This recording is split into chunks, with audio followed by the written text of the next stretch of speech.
You are America, sir. You go together like diabetes and bacon-flavored ice cream, like the economically disenfranchised and the liquor stores that open at 6 a.m. Who says you're not for minorities? We got Kanye endorsing you, and nothing screams minority like a minority that a minority of that minority finds relevant minorly. He's basically like the Black Kid Rock now.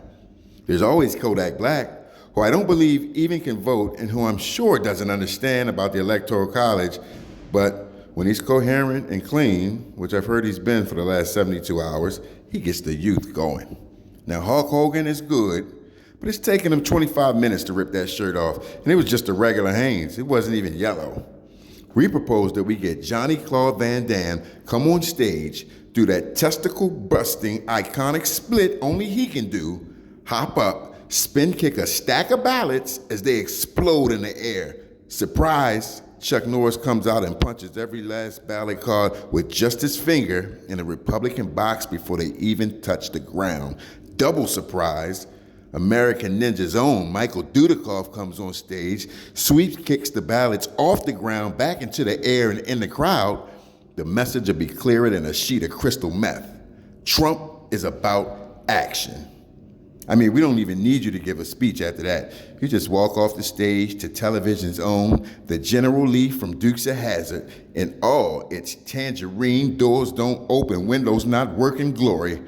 We rig up some wires to make it look like you slid across that Confederate sign on the hood, just like Luke and Bo did. The wires raise you up to slide through the window. You start that beast up, do 3 donuts, and peel out of there faster than J.D. Vance at a Russian bathhouse. No words needed. Not for this monster truck NASCAR fan since they were 6 crowd. No, it's all about action and expert use of union-paid Hollywood stuntmen. But we know who those fans are. What we at WGLM aim to show is the fans they think that aren't, but are. Kamala doesn't want to acknowledge that the country of India even exists.